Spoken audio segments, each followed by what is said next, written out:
Hello. On behalf of the Food Co-op Initiative and our partners, I would like to welcome you to today's webinar, How to Raise Your First $10,000. FCI is a nonprofit organization committed to helping people start retail food co-ops, bringing healthy and local food choices to their communities. I am Mary Stennes Wilbourn, the Outreach and Operations Coordinator for FCI. I joined the organization a few months ago, bringing my years of experience as a nonprofit generalist to the group. Today's presenter is our Executive Director, Stuart Reid, who has been working in co-ops and helping others start them for over 38 years. Please note that you can send questions via the comment section on the YouTube version of this broadcast. Stuart will be answering them at the close of the presentation. The YouTube link shown at the bottom of your viewing screen will take you there. You will need to sign into YouTube or Google Plus to leave a comment. Now here is Stuart Reid with today's presentation. Stuart? Hello. I was looking to see if I was going to show up on the screen. Hi everybody. Welcome to the show today. We're going to talk about raising money, everybody's favorite topic. And of course, we want to emphasize that we're talking about the very beginning of the fundraising effort here, not necessarily what you'll do farther on down the line. And that's important because there are some big differences. But that first $10,000, that's what gets you off the ground, and it can be really important and somewhat intimidating even. So let's talk more about that. Next slide, please. All right, today this is what I'm going to cover. I'll give you kind of an overview here of what, where I think your best options are for raising that money. To begin with, look at the red arrows, your founding team, some small grants, and your members, or member owners if you prefer. And although these are also popular and potentially effective means of raising money, I recommend you hold off till later for things like branded merchandise, crowdfunding, special events, and specialty markets. So I'll cover them all a little bit, but just to give you a sense of where we're going. Okay, next. So my recommendation here to start with, let's say you and your team are looking to start not a food co-op, but you know, a privately owned bookstore, for example. And you're going out looking for money to get that store open. You start talking to investors, and the first question they're going to ask is, well, how much have you got in it, and how much are you looking for?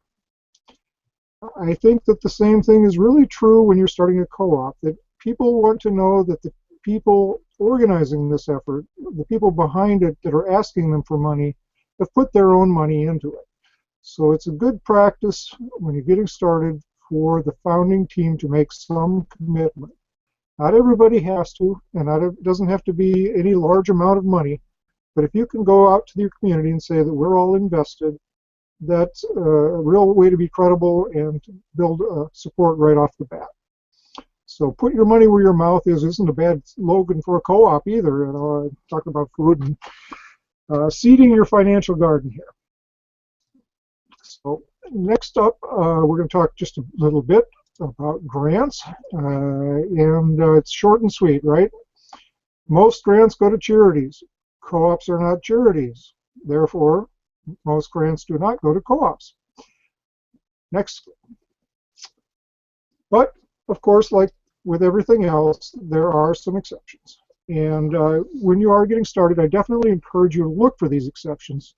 Just make reasonable expectations of yourselves. There are not going to be large grants that are going to fund your whole project, and probably most of what's available is going to be in the range of a couple $1,000s up to maybe 10, and maybe some more. But here's what we're looking at. Talk to your local economic development office, your local government, to ask people if there is money available for new job creation or for economic development. Sometimes it's neighborhood specific, sometimes it's short-term projects, sometimes it's even historical preservation kinds of money might be available, but unfortunately at this stage of the game you probably haven't got a site, or probably shouldn't have a site yet that you can target historical development on. So look there and ask people. If they don't have money, can they suggest somebody else to talk to or somewhere else to go? Always use that networking and find the people in your community that know what's going on. They're the movers and shakers that are connected. When you're looking for money, they're the ones who will best be able to tell you where to look. You may be able to raise some money from community organizations, but keep in mind that because you're not a charitable organization, those donations are not tax deductible from those organizations, or it's not tax deductible for them. Donations that you receive are taxable income no matter where they come from. I would point out that the USDA, for all those of you in rural communities, has a variety of programs. They change from time to time. Sometimes they're funded well, sometimes they're not funded. Sometimes they've used up their money for the year. The only way you'll know is to talk to your local USDA office. And at the end of the slides, I'll have a link for where you can look up where that local office is. But there is a new program the USDA has, and it's I don't have a lot of information about it, and I haven't been able to get a lot of detail even from them. However, it appears that these two programs under the Local Food Promotion Program are available to both urban and rural co-ops, which is unique for the USDA. I don't know of any other program except their business and industry loan guarantees. Now, if indeed you can qualify for this, this could be a real good opportunity because they have planning grants for early stage planning from $5,000 to $25,000, and a second round of implementation grants that can be used for actual construction costs and things like that, if you can qualify for that. Again, I have a link for you for that. It's a rather complicated and lengthy one, and the easiest way probably to find out more or to find the USDA's site is to simply put into your search engine LFPP grants, and it should take you give you a link right to that page. You might have noticed that on the grant page here, I didn't mention our own Food Co-op Initiatives seed grant program. And those grants are available, and not every year, but this year we do expect to be offering them. The reason I didn't put them on the list is because we are talking about your first $10,000. And generally speaking, our seed grants go to co-ops that have already got some experience under their belts. They can show that they've got a good chance of viability and they have a strong organizing team.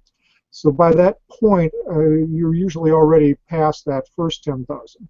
I still encourage you to apply for those. If you've got a strong project, we'd love to see your application and hope we can fund you. Okay, move on. Goodwill donations. There's a variety of ways that those can come in. They could be, again, we're talking donations, but they're not tax exempt. That's really important to remember. People will still occasionally just donate money to something they feel strongly about. Most likely places that could come from would be your committed owners or future owners if you haven't started signing them up yet. Other supportive businesses in the community.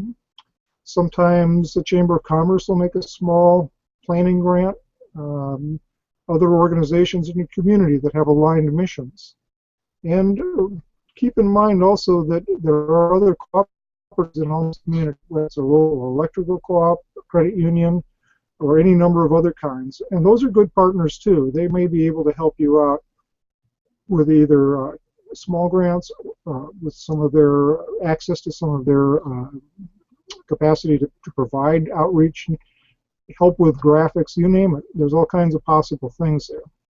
And along with that, I want to mention too that most people, while we're talking about cash here, one of the biggest sources of support for startup food co-ops is actually in-kind donations. A lot of people in the community who understand and value co-ops are willing to donate some of their time or give you a discount on their work to help you get going. And a lot of co-ops have found that they can get printing, graphic art design, computer work, things like that, sometimes even legal assistance. So you won't get it if you don't ask. and keep that in mind. There's another way besides cash that people can be very helpful to you in the early going. Okay. And we can go to the next slide. There we go. Now, there is a loophole of sorts on the nonprofit front. We said co-ops are not charities, and that is true. Some co-ops in some states may be legally organized as not-for-profits, but that still isn't the same as a charitable organization with tax-exempt status. So you will not be tax-exempt except under very unusual circumstances. And the way that you can possibly work with tax-deductible donations is to find a fiscal sponsor. Fiscal sponsors are organizations that are tax-exempt under IRS standards, and they can take in money, funds from donors that they will in turn pass through to your organization. But there are some limitations on this, and they're important. I've got the details on the slide. I wouldn't recommend trying to figure it all out just from that. And again, the link will be available on a final slide. That's a good article that really explains it well. But the things to mostly keep in mind if you're interested in working with a fiscal sponsor, the IRS has a very strict policy against the use of a sponsor as a conduit. In other words, they don't want to just see that money passing through without any oversight. To avoid looking like or being a conduit, the sponsor must have complete discretion and control over the funds. And that means the sponsor must be legally responsible for those funds to ensure that payments to the project are made to further the sponsor's own tax-exempt purposes. So that's fairly limiting. Obviously, you're not going to build a building using those kinds of funds. You could do outreach and education work in the community, perhaps. So it's between you and your sponsor, ultimately, and you should have a written agreement to make sure that it's clear. Also, be aware that fiscal sponsors will typically charge a percentage of those funds to cover their overhead. 5% isn't unusual. The last, the last comment on fiscal sponsors is that don't get your hopes too high for the amount of funding that you might get that way. A lot of co-ops have used fiscal sponsors. They have raised some money, but it's not usually very large amounts, and setting it up might not even be worth the effort unless you know already that there's a potential donor that would be interested if they had that tax-exempt option.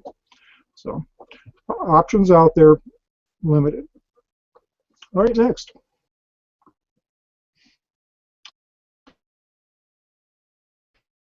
Branded merchandise, right? I just want to mention on merchandise that this is really an important part of the whole process. It's a part of branding your operation and building recognition. But it isn't the thing you do first. A couple of reasons. One, well, you need funds to buy inventory. You need to have your professionally designed logo and attractive graphics ready to go before you start putting it on things. And so it's probably a little bit down the road. And a lot of the rest of this list are things that I really want you to consider whether you're ready to proceed before you jump right on board. And by ready, it means do you have plans, budgets, and volunteers to carry out this stuff, whether it's an event or a t-shirt sales project or whatever it is. And what planning means knowing what you're trying to achieve. Are you trying to raise money? That's what we're talking about today, and I assume that most times you are. But you can also have as a goal member recruitment, community awareness, and just basic goodwill in the community. So we'll start with the t-shirts here. This is an example of, I think, a really nice line of t-shirts with a nice design.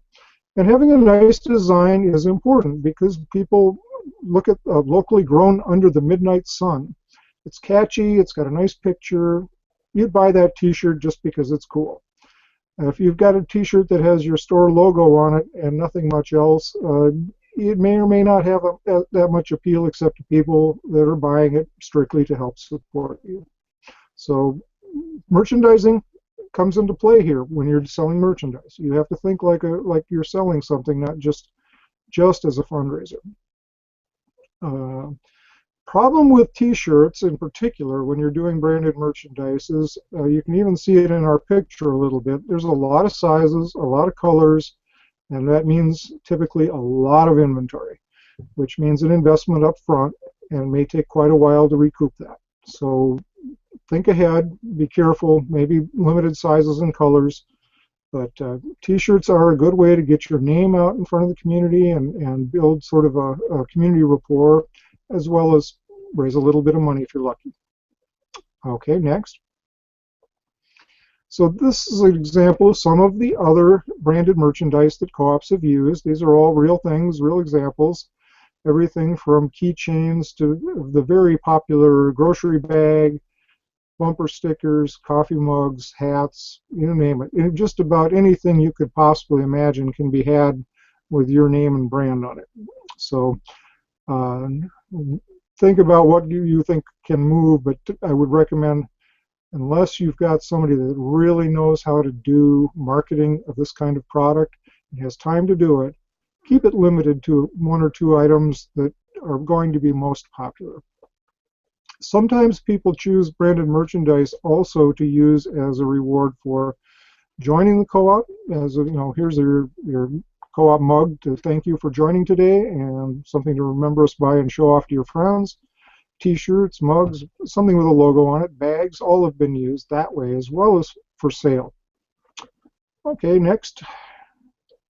We're looking at here one way to keep the inventory issue a little more under control. I'm not promoting this company, Zazzle. I've never worked with them. I don't know much about them besides what's on their website. That being said, you can give them your logo, your artwork, and they'll put it on as many kinds of products as you want. They don't actually make any of them until they're ordered. So you have to direct people that would potentially be interested in your products to the site. They pick the size, the colors, the options they want. It's printed custom and sent directly from the online merchandiser. They set up, you can see there's Doylestown Food Co-op has got their own logo at the top of the page. They do set you up with like a custom virtual marketplace. And I think that the downside of this is that you have to be able to direct people to it and get them to go. Whereas if you have the merchandise in front of you on a table, you've got the potential for more impulse sales. But it's one option. All right, next.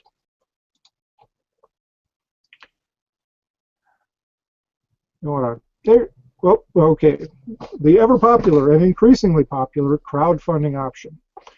Now, why didn't I put crowdfunding up at the beginning for of the most recommended ways to raise that first 10,000? It's really pretty simple. It is not a good option for early fundraising because in order to raise money on a crowdfunding site, you have to have the way to get people to it. Again, they're not going to just trip over Kickstarter while they're randomly searching online. They're going to go find your campaign on Kickstarter only if you tell them it's there and get them to go there. So you need to have established a good mailing list, a good community network, a way to get perhaps hundreds of people to at least consider it. So for that reason alone, you need to have built up your community presence and your networking and communication systems before it's a good option. And there are all kinds of different ways you can go about it. There's many different sites. They have different rules, different costs, all kinds of things.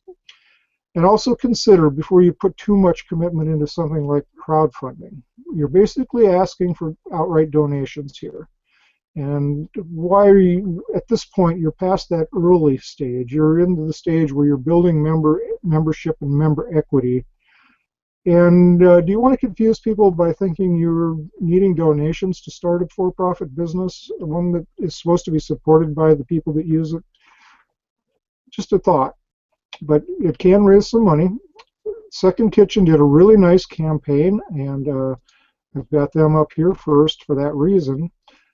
They did meet their goal. You can see in the little pink salmonish box there the final results. The time I took the screenshot, they were still 15 days left in the campaign.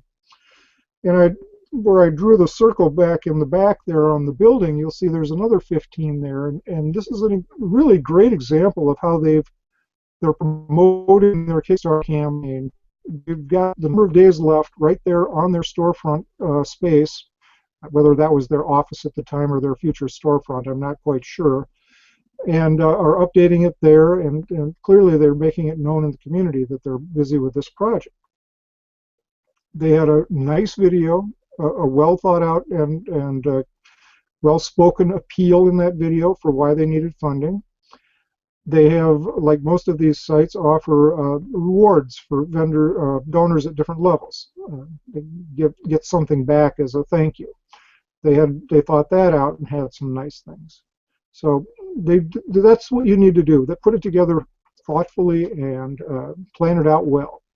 Now, how much money did they raise?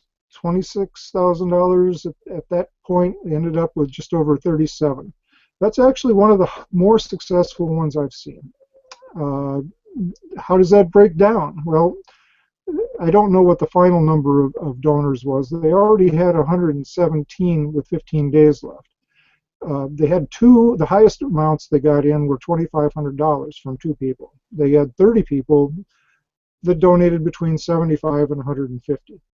So clearly it takes a lot of people making modest donations to really get those numbers up. Okay, next. I'm going to just show you a few more examples. You can see for yourselves that there's a wide variation in how successful these were. Mariposa raised $10,000, which is what their goal was, and with 194 funders, that means about a little over $50 a piece average. Mariposa also is an established co-op, so they had a built-in network to promote it to. Montville was a startup, and they ran out of time on their campaign with only 12% funding. Not too good, and I think that was probably primarily because they didn't have enough people that were going to the site and interested. And the Marquette Food Co-op, they did not get their funding either. I just love the picture. It's like they knew in advance. Well. So next set. And here's a few more. And there's different platforms besides Kickstarter, mind you. But one thing you can do is go to their website and do a search for projects in food, and I believe you can even search for food co-ops to find out what other co-ops have done and take a look at their videos and things and compare. So if you're thinking about doing that kind of a campaign, I recommend doing that kind of research first. All right, here's a couple interesting little details. You see that Ojai Co-op, we can go back one on the slides there. Yeah, thanks. They had 56 days left at this point, and I don't know if they started it just a few days before and had a 60-day campaign. But one of the things that people have found so far in working with these campaigns is that more time is not more effective. 30-day campaign, or even sometimes shorter, will raise as much money, if not more. And it's partly because people don't put it off. They know they don't have a lot of time. They see it, they act. And for whatever reason, that's become pretty clear that short campaigns are all you need. Arroyo, I'm just pointing out here, that's a successful campaign again. Look how many funders they had, 141. So a lot of people, not a lot of dollars each. And another one that ran out with only 20 people funding, no time left, and only raised $1,200. You'd have to take a look at their campaign to see what might or might not have gone wrong there. But main point I want to make is that your results will vary, and it really depends on how prepared you are and what your timing is, whether you can be successful or not. And success on a Kickstarter campaign, as you can see here also, ranges from $10,000 up to $30,000 or $40,000, with very rare exceptions. Okay, one more slide. This is another platform, Indiegogo. You can see that just they have two. This is not what everybody does, but it's not uncommon. You set a goal. If you reach it, they charge you the 4% commission. If you don't reach it, you have your choice. Either they'll charge you 9% more, and you get to have whatever it is that was pledged, or you get nothing. So that is really an incentive to make sure you set a goal that you can reach if you do go with that route. Okay, next slide. Finally, I want to talk about events and a few caveats. The events are very popular. There's a lot of things that they can accomplish. They take a tremendous amount of your time and energy to put together, especially if you do them well. You're going to use a lot of your volunteers, your board, steering committee, whatever you're structured with, are going to spend a lot of time putting this together. There's some risk involved in that you have to buy some things ahead of time, maybe rent space, maybe food, whatever your event is. And you have to do a really good job of promoting it to make sure that you have the turnout you need to justify it. So that being said, the benefits are, number one, by far, community engagement and recognition, not necessarily raising a lot of money. Raising money is probably number two in terms of importance. A really well-planned event with a lot going on, and a lot going on could mean having a local foods dinner, a live band, a silent auction, all in one event. It could raise $10,000 or $20,000 potentially, but keep in mind you've put in hundreds of hours of work to do that. Another benefit from events that people expect: let's sign up a lot of members. And we find that that really isn't what events do well. The large events expose people to the co-op. They give them a good impression, but they often are not the best place for signing people up. Smaller, more intimate gatherings, face-to-face requests are far more effective. And for the amount of time you put into each of those smaller relationships, you can sign up a lot more members than you can by putting on a major event with the same amount of time and energy. However, as I said, they do serve somewhat different purposes, so you probably want to balance it out. Use both. Next. A few examples, and we'll go through these quickly, but there's all other kinds of events that people have used. I don't know how successful any of these were specifically. I know that co-op movie nights have been very popular, and it's a great way to expose people to some of the philosophies and issues around food, as well as to bring them together and to make a little bit of money, hopefully, for the co-op. Next. Stuart? Yes, Mary. If I may add one thing to that, one of the advantages of a larger event that you can't quite put money on is if you can get the local media to cover it, you will gain so much more exposure. That's a great, yeah, that's very true, and they are willing to come out. I've been to some of these events, quite a few, when I'm visiting co-ops, and it's pretty regular that media will come, including local TV stations, and they'll willing to do interviews with the people leading the project, and you can get some really nice exposure that way. Thanks for that, Mary. Okay. This is one of my favorite options for an event, and that's really featuring the local farmers, the local food that is going to be the core of the co-op's future market. And what people often tend to do, I find, is they undervalue that. A meal like this is really quite a wonderful thing, and I believe this particular one, which looks gorgeous, it was, I think, a $75 a plate. Yes, and so if you're putting out a wine and a fine meal, for example, as a fundraiser and an exposure to the great products of your community, you should make sure that you're getting a good return. Next. Here's another community event, informal, outdoors, and on the farm in a greenhouse that wasn't being used. It was a lot of fun.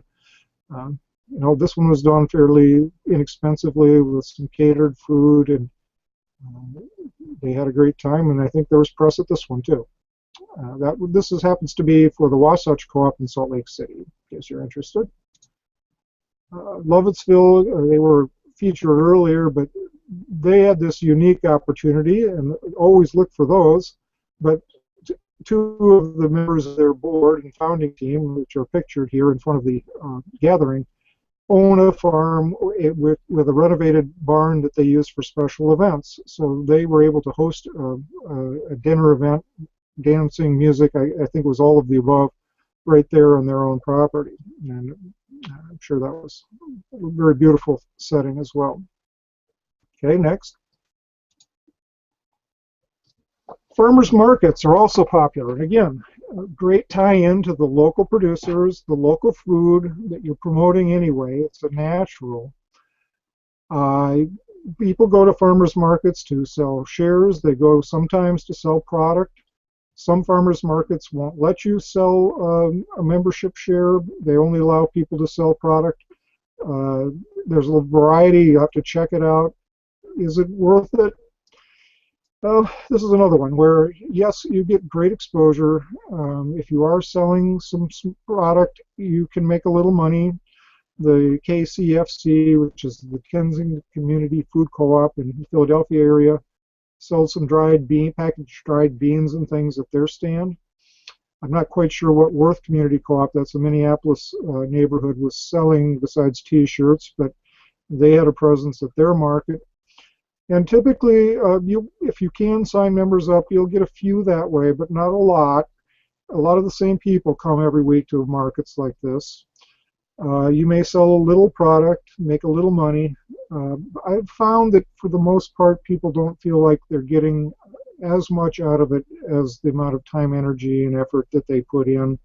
So cautiously consider it, but it may be something you only do one season, for example. Next.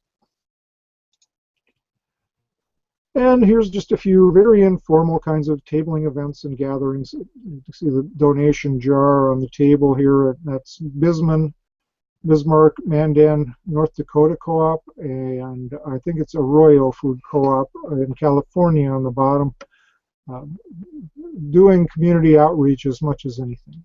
Okay, next. This is a variation on the farmers market in that the co-op sponsors it, it isn't an existing market. But during the time of year when there may not otherwise be an outlet for local farmers, in the winter, usually early winter, but can be all season depending on where you're located, the co-op finds the space, organizes vendors to come in and sell their product, and takes either a table fee or a small commission, and can be selling memberships and their own logo merchandise and things at the same time. And some of these have been very popular because it does give people a chance to pick up seasonal merchandise when it isn't otherwise available at an open market. And I know of at least one co-op that was forced into using this approach to basically to save their budget at the last minute, and actually was able to do a fair amount of commerce and enough to keep the money coming in and the doors open until they could move on to true retail. But it's like all projects of this scale, keep in mind how much time and energy you're putting into it, and the trade-off against what could you be doing that might have been more effective in either building membership or raising money with that energy. This one clearly is a great way to engage the community and show them what you're doing, but caution you, don't expect to raise a huge amount of money. All right, next. And finally, this one is, I've heard a lot of people ask about it, the idea. I don't think it's a good idea for most co-ops. East Aurora Co-op in East Aurora, New York, has a small office space on Main Street, which is highly visible, and they've had it at low, no cost throughout the time they've been organizing. And it's a great opportunity for them because they have a place to meet, they have a place to keep things, and they have some extra space which they put a limited amount of products on the shelf. They don't try to be open all the time, very limited hours, usually when somebody is there anyway to do co-op office work, and they sell a little bit out of that storefront. So it's a visibility more than anything else. Again, it helps expose people to the products. They can come in, they can talk to somebody about the co-op, but you're not making money on it. And if you didn't already have the space, it certainly would not be something I would pursue. Okay, one more. I think I said that once before, but I didn't mean it. I thought I took this slide out because I don't really recommend any of these other ideas. I'm just pointing them out. They do exist. People have done everything you can possibly imagine to raise money, and you know, if you can do it without burning people out on all the projects, and you can make a little money on it, and it sounds like fun, give it a try. But overall, the best way to raise money is back to where we started. Asking your members and community to support the business, to put the equity in with their member shares.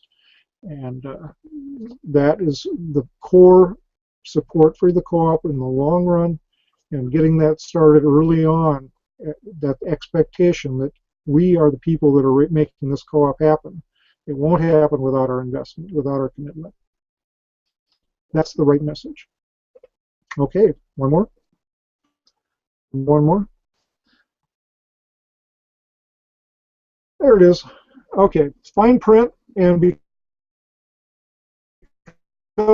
do off these after they're live, I recommend that rather than trying to copy down some of those really lengthy URLs that you get it from the slides that are posted later. But these are a couple places that you might want to look for more information on a couple of the recommended opportunities for small grants with the USDA in particular. All right, that was a whiz-bang lineup. I have a question. What do you think? Well, Stuart, we have one question. One right now, and that is from Liz, who wonders about how successful raffles and auctions can be and what she should know before she plans one. Yeah, well, there are, by community, there are regulations, particularly around raffles. A lot of times there's typically a limit to how many dollars worth that you can sell, and sometimes those options are more available to true nonprofits than they are to other kinds of businesses. So be sure to check with the local regulations and any state regulations about having raffles in particular. It's not been a common tool for food co-ops, so I can't tell you what you might be able to raise. You have to have prizes, whether they can be donated or not. That could make a big difference in what you ultimately could raise. But I suppose it's probably possible to raise a couple $1,000s for a well-run raffle. Auctions, those have been used quite a bit, and typically I think they're less regulated, but I would double check to be sure. Silent auctions are real popular because they can be combined with other events. You can get donations for a lot of the things that you are auctioning off from members, from the local community. People can offer services that they provide as something that they can be auctioned off for. There's a lot of creativity that can go into something like that. And I'm sorry, I don't know what the typical take is on, but I would say it's in the low thousands would be the most you should expect, not tens of thousands, unless you've got somebody in the community donating artwork and cars, which if you do, tell me about it. I want to talk to them. And one thing that you didn't talk about were the matching idea. The slide went by. Yeah, okay, that's a good point. When you do get a grant or you're applying for a grant, it's always an opportunity to leverage it from your community. We have an opportunity to get $10,000 from food co-op initiative for a seed grant, just to use an example, if we can raise $10,000 ourselves locally, use that approach. Encourage people to, if you have a donation or a contributor, somebody that's willing to make a grant, loan, or anything else, ask them if it's okay if you put that out as a challenge to your community. Instead of just giving us $5,000, how about if you'll match the first $5,000 that other people contribute, or maybe even a higher number, just to make, because of the risk involved that we won't get all the way. I would add something to that, and that is that many nonprofits have success with smaller matches. If a donor has $500 to match, that could make $1,000 for you. Yeah. So you don't have to be thinking huge to make it work. That's right. And any special events, goals that you have coming, think about using them as sort of the bait, the carrot. I mean, bait in a good way, to get people interested. You know, we would like to get a market study done, but we have to raise $10,000 first. We can do it when we have it. If you have smaller fundraising goals that you can do in a short term, they're much more concrete for people. There's more urgency. And if you can track it publicly, if at all possible, put it on your website if nothing else, and a thermometer or a carrot or something showing your progress. If you have a public space where you can post something, that's great as well. But yeah, use contributions to encourage other people. Anybody else coming in with anything? Nope, that's it. It's just not like co-op people not to have questions. I don't believe it. All right, well, everybody's probably in the holiday mood, so with no further ado, I will let everybody go now, and I hope we see you again next time around. We will be starting a new series next year. We have not got the schedule ready yet, and we are not sure exactly when we will start, but do not be afraid. There will be more webinars, and we look forward to helping you all out and seeing you virtually all there. Finally, yep, there it is. I want to put in a plug for the up and running conference. It is now in its, I believe it's in its 6th year. We do it in Bloomington, Indiana. The Indiana Cooperative Development Center and the Blooming Foods Co-op are the primary organizers, and we work with them to help put together a program along with people from CDS Consulting and other places.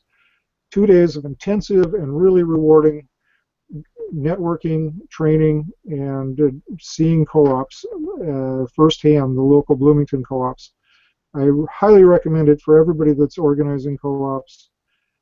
If you've been there before, come again, because the program always changes, and we encourage you to send several people from your group, because you can't take it all in by yourself.